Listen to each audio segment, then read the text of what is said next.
Hello. ഈ ഒരു തണ്ട് സി പ്ലാന്റിൻ്റെ കൂടെയുള്ളതിൽ നിന്ന് കുറച്ച് മെച്യൂർഡ് ആയിട്ടുള്ള ഏറ്റവും പഴയ തണ്ടായിരുന്നു കേട്ടോ.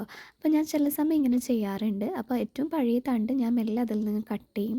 എന്നിട്ട് കുറച്ചധികം പ്ലാന്റ്സ് പ്രൊപ്പഗേറ്റ് ചെയ്യാമല്ലോ എന്ന് വിചാരിച്ചിട്ടാണ് കേട്ടോ ചെയ്യുന്നത്.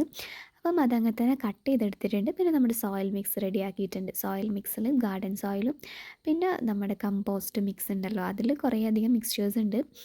ഞാൻ പോട്ട് ഷോപ്പിൽ നിന്ന് വാങ്ങിച്ചതാണ്. പിന്നെ പേർലായിട്ട് മിക്സ് ചെയ്ത് കൊടുത്തിട്ടുണ്ട്. നല്ല ലൂസായിട്ടുള്ള മണ്ണാണ് കേട്ടോ. ഞാനിതിപ്പോൾ ഡയറക്റ്റ് മണ്ണിലേക്കാണ് കേട്ടോ ഈ കട്ടിങ്സൊക്കെ വെച്ച് കൊടുത്തിട്ടുള്ളത്. അത്യാവശ്യം തണ്ടോട് കൂടിയുള്ള ലീവ്സാണ് ഞാൻ മണ്ണിലേക്ക് കൊടുത്തിട്ടുള്ളത്. ബാക്കി കുറച്ച് ഇലകൾ മാത്രം കട്ട് ചെയ്തെടുത്തത് ഇതുപോലെ ഞാൻ വെള്ളത്തിൽ പ്രൊപ്പഗേറ്റ് ചെയ്യാൻ വെച്ചിട്ടുണ്ട് കേട്ടോ. ഇത് കുറച്ച് ദിവസങ്ങളല്ല, എനിക്കൊന്നൊരു മാസം മുമ്പൊക്കെ പ്രൊപ്പഗേഷന് വെച്ചതാണ് കേട്ടോ. ഇത് ഏകദേശം മണ്ണിലേക്ക് മാറ്റാനായിട്ടുണ്ട്. ഞാൻ കുറച്ചുകൂടി കഴിഞ്ഞിട്ടാണ് കേട്ടോ സാധാരണ മണ്ണിലേക്ക് ചേഞ്ച് ചെയ്യാറുള്ളത്.